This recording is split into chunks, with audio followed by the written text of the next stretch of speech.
My brother Mark stood at our mother's wake, shaking hands like he was the grieving son. The funeral home smelled like lilies and old wood polish. Whoa! I'd been there 20 minutes, still in my black suit from the graveside service, when Mark found me. "We already cleaned out her house," he told me, smiling. "Don't worry about a thing." I didn't smile back, because 3 months earlier Mom had slipped me a storage unit key and whispered, "Don't let them take everything, David." I'd put that key in my nightstand drawer and promised her I'd keep it safe. I thought she was just being anxious. Elderly paranoia, the kind doctors wave away. But standing there in my funeral clothes, watching my brother's polished smile, I felt something cold settle in my chest. "I don't understand," I said. "Cleaned out her house?" Linda appeared at Mark's elbow, her arms crossed. She wore a black dress that looked expensive. New, probably. "We sold it," she said. "Closed on Wednesday. The new owners take possession next week." Wednesday. Mom died on Friday, March 15th. They'd sold her house 3 days after she passed. Maybe before she was even in the ground. "You sold the house?" I heard my own voice, flat and distant. "Whose house was it?" "It was Mom's, obviously," Linda said. "And since you weren't around, we handled everything." Someone had to. I taught at Lincoln High School, 12 miles from Mom's house. I visited her every Sunday. I brought her groceries on Wednesdays after my last class.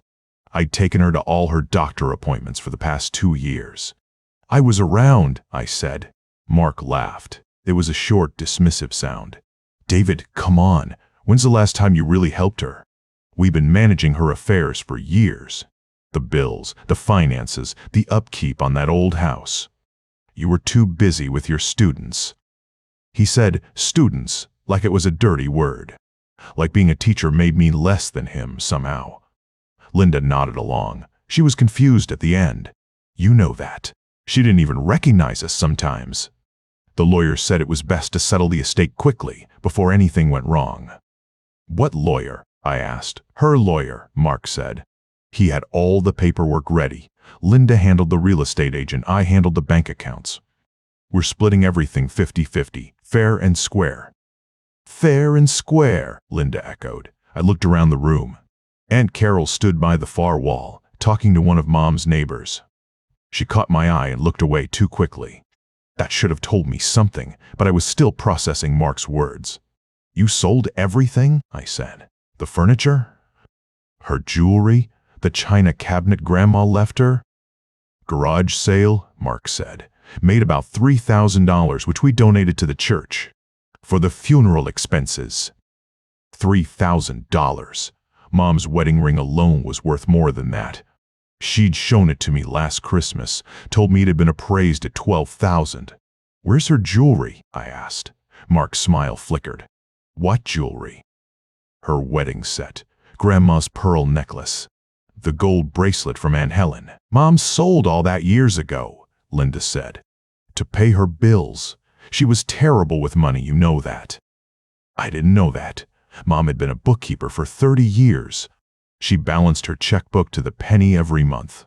I'd watched her do it at the kitchen table, a cup of tea at her elbow, the calculator clicking under her finger.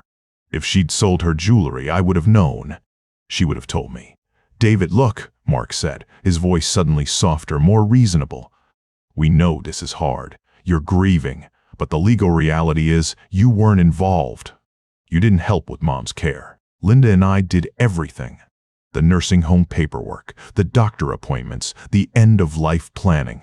You were absent." Absent. He said it like a verdict, like I'd been convicted of something. "I saw her every week," I said. "Visiting on Sundays isn't the same as managing a household," Mark said. "You have no idea what we went through. The sleepless nights, the endless calls with the bank, the stress of watching her decline. You got the easy part, David. You got to just show up and play the good son." I said nothing. That cold feeling in my chest spread down into my stomach. "The house is sold," Linda said. "The money is in escrow. We've already paid the inheritance tax and the funeral costs. There's nothing left to argue about. If you want to contest it, you'll need a lawyer, and Mom left just enough to cover the basic bills." "Idiot!" Mark put a hand on my shoulder. His palm was warm, paternal. I know this hurts. It hurts me too, but we did what we had to do. For Mom's sake. She wanted us to be taken care of. I looked at his hand on my shoulder. I thought about the key in my nightstand drawer at home. The storage unit on Broad Street, 6 blocks from Mom's old house. She'd given me that key 3 months ago when Mark and Linda were out of town. She pressed it into my palm and whispered her warning. "Don't let them take everything, David." I hadn't understood what she meant. Not then. Not at the wake, with Mark's hand on my shoulder and Linda watching me with cold, satisfied eyes. But I was starting to. If this story has moved you in any way, please subscribe to this channel so you don't miss what happens next. "I think I need some air," I said. Mark squeezed my shoulder. "Take your time. We're having the reading of the will tomorrow at 10. My office. I'll send you the address." "Mark," Linda said, "you don't think—" "He won't cause trouble," Mark said, cutting her off. "David's a good brother. He knows when he's beat." I walked out of the funeral home into the March cold. The parking lot was empty except for a few cars. I stood there for a long moment, breathing in the damp air. Then I pulled out my phone and texted the one person I trusted completely. An old friend from college who'd become a lawyer. "Jane," I wrote, "I need your help. Something's wrong with my mother's estate. Can I come see you tomorrow?"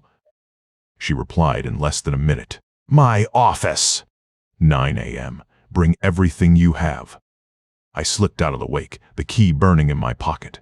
What had Mom hidden from them? The next morning, I stood in front of a storage unit on Broad Street. The metal door was dented, the lock old and rusted. I slid the key in. It turned smooth as butter. The door rolled up with a groan. Inside was a single cardboard box and a green plastic bin. Nothing else. No furniture, no photo albums, no jewelry. Just 2 containers sitting on a concrete floor.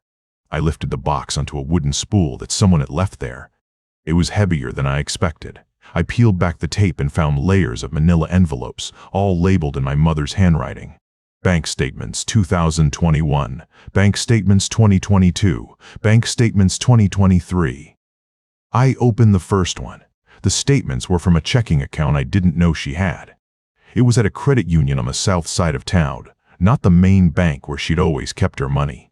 The account was opened in 2019. The starting balance was $250,000. My hands went still. I flipped through the pages. Month by month, the numbers dropped. Regular withdrawals of $2,000, $3,000, sometimes $5,000. All marked in a memo line with vague phrases. Home repairs, medical expenses, gifts for grandchildren. Mom hadn't had home repairs in years. I'd paid for every medical expense myself. I pulled out the next envelope. Canceled checks. Dozens of them. Each made out to cash or to Mark's real estate office. And each one had my mother's signature. But I'd been signing her checks for 3 years. I knew exactly how she wrote her name. The M was too sharp. The loop on the L was too tight. B's had been traced. I held one up to the light. The ink was darker in some places than others. Like someone had gone over it twice. I knew that handwriting. I'd seen it on 1,000 notes left on the kitchen counter. Mark's loops. Mark's slants. My brother had been signing our mother's name for years. There was a voice recorder at the bottom of the box. An old silver one she'd kept in her nightstand. I pressed play. My mother's voice came first, thin and tired. "Mark, I can't give you any more money this month. I need to pay the heating bill." Then Mark, sharp and quick. "You don't need heat, Mom. You sit in a blanket all day anyway. Just give me the cash." "I can't, sweetheart." "Don't sweetheart me. You owe me. I've been taking care of you for years. David's not here. He doesn't do anything." "That's not true. David's useless. You want him to handle your money? He can't even handle his own classroom." I listened to 5 more minutes of it, his voice getting louder, her voice getting smaller. Then I found the green plastic bin. Inside was a single sealed envelope, my mother's handwriting on the front, to be opened by David only in the event of my death. I slit the seal with my finger. It was a will. dated September 2023. Notarized, witnessed by two people I didn't recognize. It named me as executor of all her assets. It named me as sole heir. I checked the date again. September 2023, 6 months before she died. 6 months before Mark and Linda produced their own will dated January 2024. A will that I had never seen. A will that supposedly cut me out entirely. If this was real, Mark and Linda had just committed fraud. I put everything back in the box. The bank statements, the checks, the recorder, the will. I drove to a coffee shop with free Wi-Fi and looked up forensic accountants. I found one in the directory. Name was Elena Vasquez. 15 years of experience. Specialized in elder financial abuse. I called her office and left a message. Then I sat in my car and stared at the key still in the ignition. My mother had known. She'd known they were stealing from her. And instead of calling the police, instead of telling me directly, she had hidden the evidence and left me to find it. I don't know why she didn't tell me. Maybe she was scared. Maybe she hoped they would stop. Maybe she just didn't want to see her children go to prison while she was still alive. But she gave me the key. She gave me the proof. And now I had to decide what to do with it. I held the will in my hands. If this was real, Mark and Linda had just committed fraud. The next morning, I called Elena Vasquez. She answered on the second ring. Her voice was clear, professional, with a slight edge that told me she'd seen this before. I explained what I'd found. The forged checks, the bank statements, the recording of Mark yelling at our mother, the will.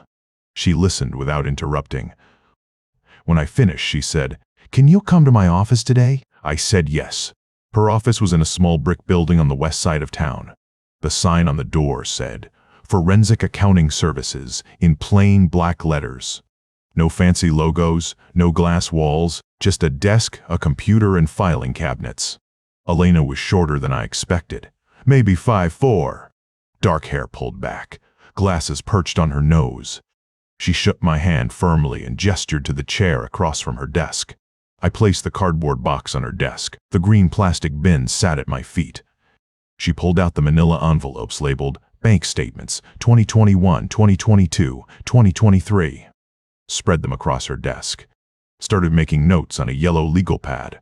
I watched her work. She moved through the documents quickly. Her eyes scanned each page. Her pen didn't stop moving. 20 minutes passed, maybe 30. She looked up at me.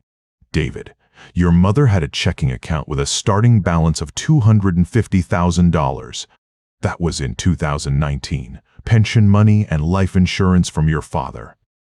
I nodded. "By the time she died," Elena continued, "that account had less than $3,000 in it." She turned a page, pointed at a series of numbers. Regular withdrawals starting in early 2021. 2,000 here, 3,000 there. Sometimes 5,000, all marked as home repairs, medical expenses, gifts for grandchildren. She set down her pen. "But here's the thing, David. These signatures are forged. I can see it in the pressure points, the pen lifts, the spacing. Your brother wrote his own name and then signed your mother's signature below it." I felt my chest tighten. She kept going. "The ATM withdrawals are even clearer. They happened at branches across town. Usually during business hours when your mother would have been home. Alone, unable to drive, I remembered. I visited every Sunday, brought groceries every Wednesday. But I didn't check her bank statements. I didn't think I needed to." Elena found more. She pulled out a separate folder labeled Missed Payments. Your mother's utility bill started going unpaid in late 22. Her credit card payments stopped in early 2023. She had a small life insurance policy that lapsed last November. She looked at me directly. "That's elder abuse, David. Deliberately preventing someone from paying their bills. Isolating them financially. Making them dependent." I thought about my mother sitting in that empty house. Alone, afraid, watching her money disappear. Elena opened her laptop, typed for a moment, then turned the screen toward me. "Total stolen over 3 years, $217,000. The number hit me like a punch. $217,000, she repeated. That's what your brother and sister-in-law took from your mother's accounts, plus the proceeds from a house sale, which is another $180,000. All told, your mother had over $400,000 in assets. Your siblings siphoned away more than half of it before she died. I sat back in my chair. The room felt small. What do I do now? I asked. Elena closed her laptop. You have evidence. You have a lawyer. You have a valid will that your siblings don't know about. And you have a recording of your brother threatening your mother for money. She paused. If I were you, I'd confront them. Record the conversation. Get them on tape denying everything while you have proof in hand. I nodded slowly. She reached into her desk drawer and pulled out a small black device, about the size of a pen. You'll need this, she said. Voice recorder. Holds 12 hours. Fits in any pocket. I took it from her hand, tested the buttons in my palm. They clicked softly. How much do I owe you? I asked. Elena shook her head. Send me your mother's account numbers. I'll send you a detailed report. We'll talk about payment after you take care of the funeral. I slipped the recorder into my pocket. Let's see how they talk when they think no one's listening, I said. I called Mark the next morning. His phone rang 4 times before he picked up. I could hear traffic in the background, the sound of a car door closing. David, he said. His voice was warm, practiced, like we were old friends catching up. What's up? Everything okay with the funeral arrangements? We need to talk, I said. You and Linda. Today. There was a pause. I heard him exhale. Sure, man. We're free at 2. There's a coffee shop on Elm near my office. Grab a table and we'll be there. I said nothing else, just agreed to the time and hung up. I arrived at 20 minutes to 2, chose a table in the back corner, away from the windows, away from the counter. I ordered a black coffee I didn't drink and set the recorder on the table, hidden under my napkin. I tested it twice. Red light flashing. Recording. Mark and Linda walked in at 2003. He was wearing a navy blazer, the same one he wore to Mom's wake. Linda had on large sunglasses and a tight smile. She looked like she'd rather be anywhere else. Mark looked like he owned the room. David, he said, sliding into the seat across from me. You look tired. You sleeping okay? I'm fine, I said. Linda sat next to him, pulled off her sunglasses, set them on the table. This is a weird place for a meeting. What's so important? I reached into my bag, pulled out the manila envelope, set it on the table between us. I found some things, I said. In a storage unit Mom was keeping. Mark's smile didn't move, but his eyes shifted. Just a fraction. Storage unit? Mom didn't have a storage unit. She did, I said. She gave me the key 3 months before she died. Told me not to let you two take everything. Linda's face went pale. Mark stayed perfectly still. He folded his hands on the table. David, I don't know what you think you found, but you need to be careful. Mom wasn't herself at the end. She was confused. She was confused. Very confused, Linda said. She didn't know what she was doing half the time. She told us you weren't visiting, that you'd abandoned her. I visited her every Sunday, I said. I brought groceries every Wednesday. I took her to every doctor's appointment for 2 years. Mark waved his hand. That's not how she remembered it. Look, David, I know this is hard, but Mom was old. She was sick. She signed things without understanding them. We were just trying to protect her. I opened the envelope, pulled out the copies of the canceled checks, laid them on the table in a row. 6 checks, each one made out to Mark's real estate office, each one signed by someone who wasn't Mom. These are her signatures, Mark said. They're fine. They're forged, I said. I know your handwriting, Mark. You've been signing her checks for 3 years. His jaw tightened. That's a serious accusation. I know it is. Linda leaned forward, her voice turned sharp. You're just jealous. You always have been. Mom lived near us. We took care of her. We managed her finances because you couldn't be bothered. And now you're trying to cause trouble because you want her money. Her checking account had $250,000 in 2019, I said. When she died, it had less than $3,000. That's $217,000 gone. Plus the house. You sold it 3 days after her funeral. She wanted us to sell it, Mark said. She told us. Before she passed. She died on a Friday. You sold it on Wednesday. Who buys a house in 3 days without having the deal already lined up? Mark's smile finally faded. His face went cold. Let me be clear, David. Mom was old. She was confused. She signed whatever we put in front of her. If you think you're going to come in here with your... He gestured at the papers. Your accusations and your suspicions, you're wrong. We have a will, a valid will, and it doesn't include you. You mean the will you drafted in January 2024? Yes, the will she signed with her own hand. I said nothing, just looked at him. Linda jumped in. We did what we had to do. She was old. She didn't know what she wanted. We made decisions, good decisions. She was old, I repeated. Yes, Mark said. She was old, and you weren't there, so don't act like you get to decide what happened. The recorder was still rolling, red light still flashing under the napkin. I pulled the envelope back toward me, slid the checks back inside. I'm going to file a police report, I said. For elder financial abuse, Mark laughed. A short, hard laugh. You file whatever you want. We'll sue you for defamation.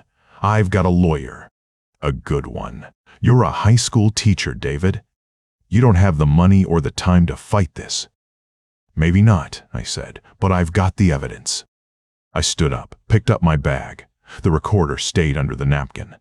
I'd come back for it after they left. We done here? Linda asked.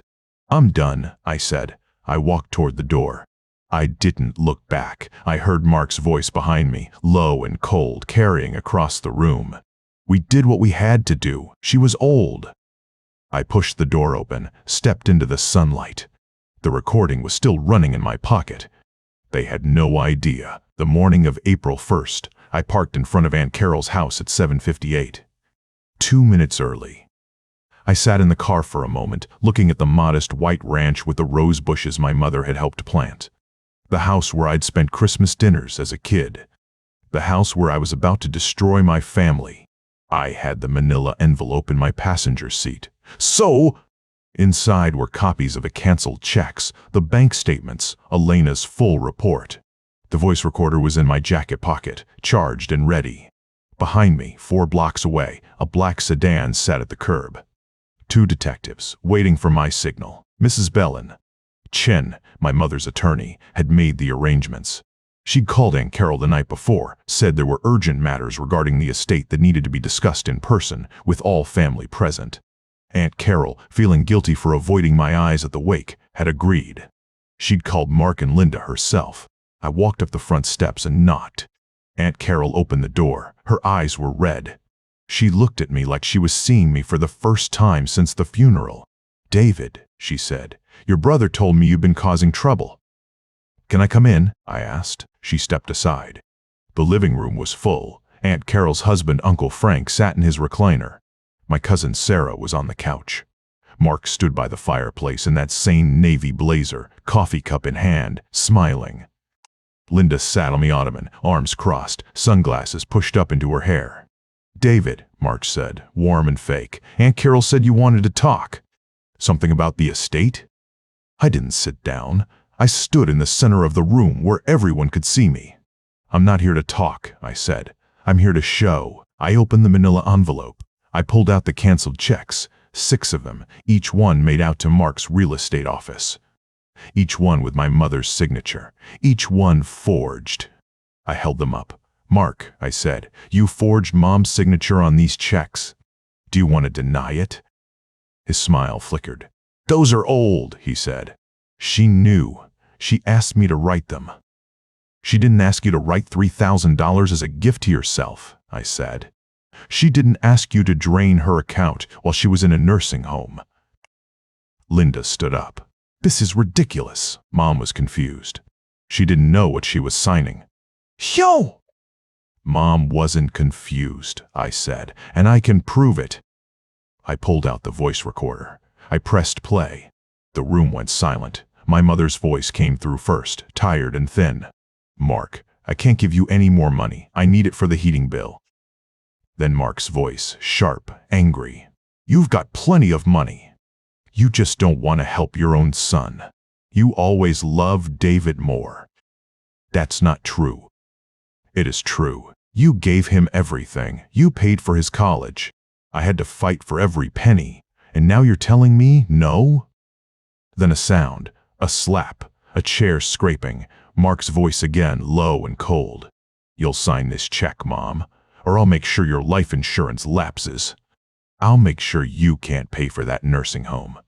You'll be on the street." The recording stopped. I looked at Mark. He was pale. His coffee cup was shaking. Aunt Carol had her hand over her mouth. "Oh my God," she whispered. "Oh my God, Mark. You did that to your own mother?"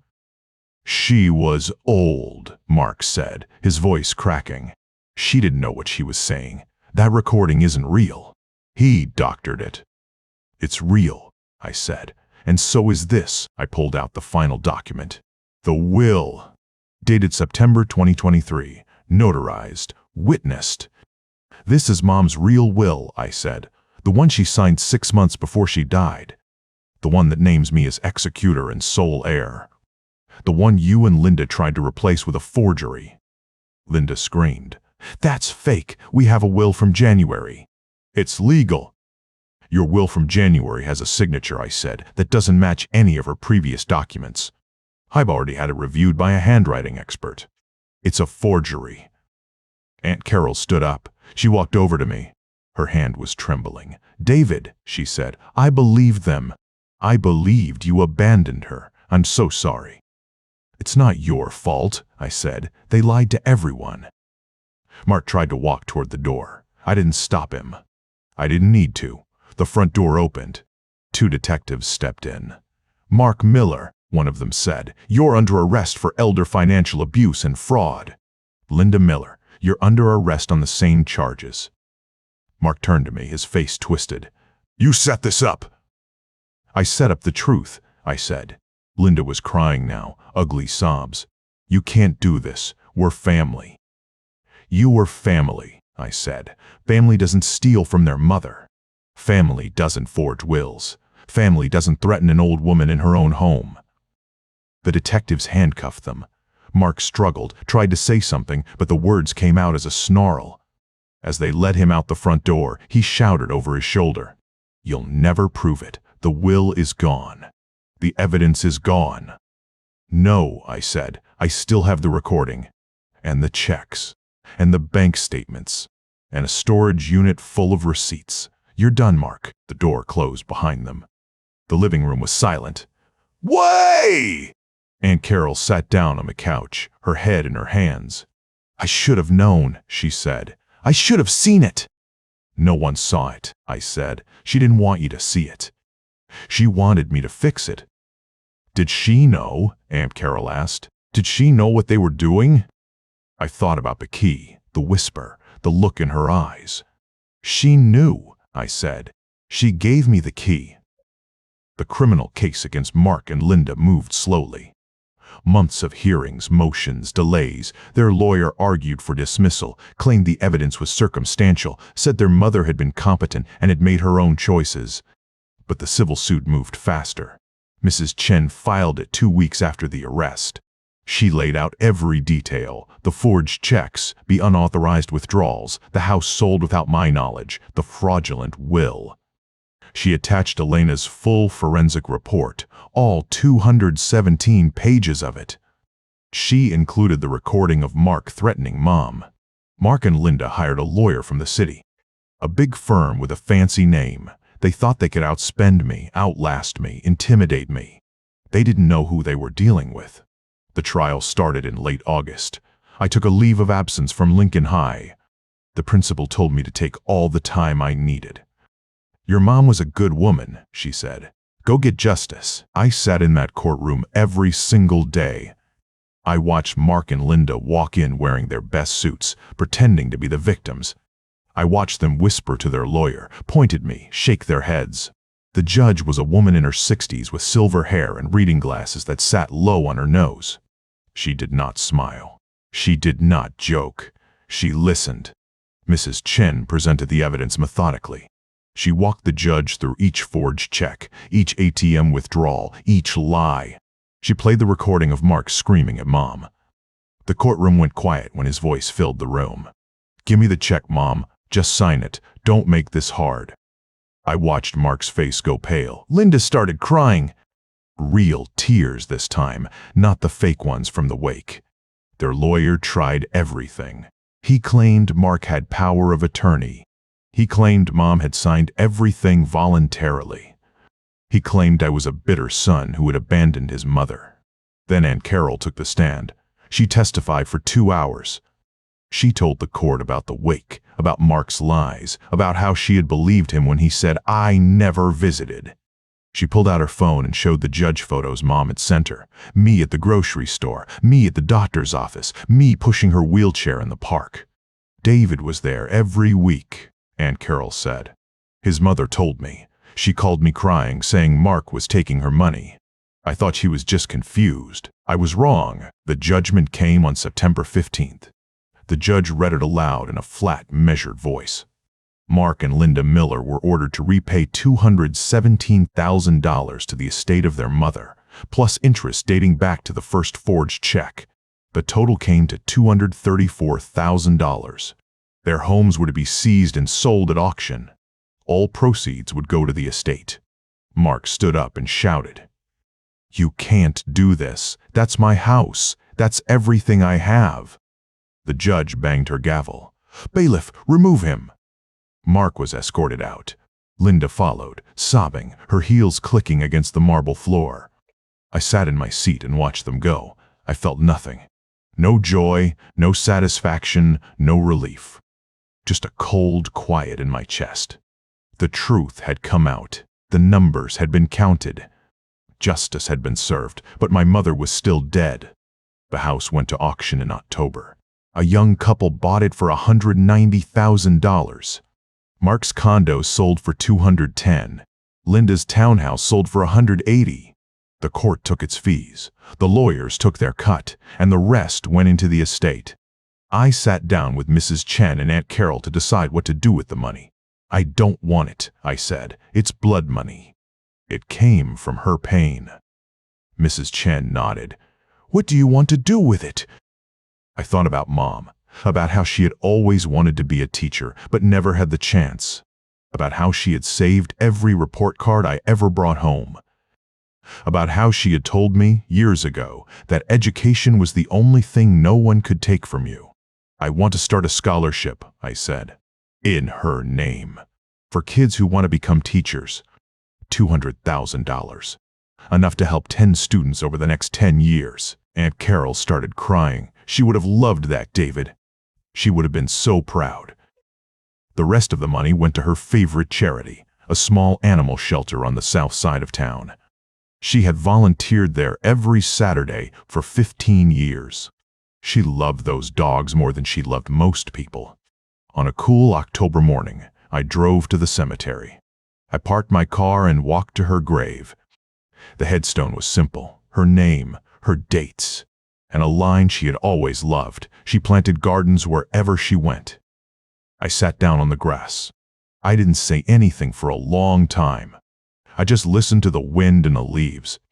"Mom," I finally said, "they can't hurt you anymore. It's over. I won." The words hung in the air. The wind carried them away. I reached into my pocket and pulled out the storage unit key.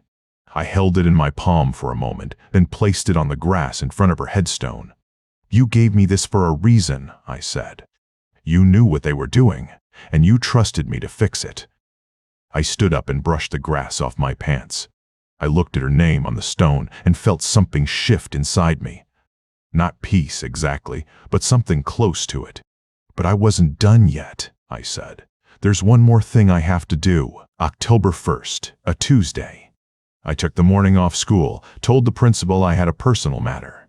She didn't ask questions. She knew. The drive to the correctional facility took an hour and 40 minutes. I listened to talk radio most of the way. Some politician arguing about taxes. It felt normal, mundane, like I was going anywhere else. The building was gray concrete with small windows. Yay! Barbed wire curled along the top of the fence. I parked in the visitor lot and sat in my car for a long minute. I didn't know what I was going to feel. I just knew I had to go. They brought Mark in first. He wore a tan jumpsuit that hung loose on him. His hair was different, grayer, thinner. He'd lost the real estate agent's swagger. The confidence that used to fill a room like cheap cologne was gone. Now he just looked tired and small. He sat down across from me.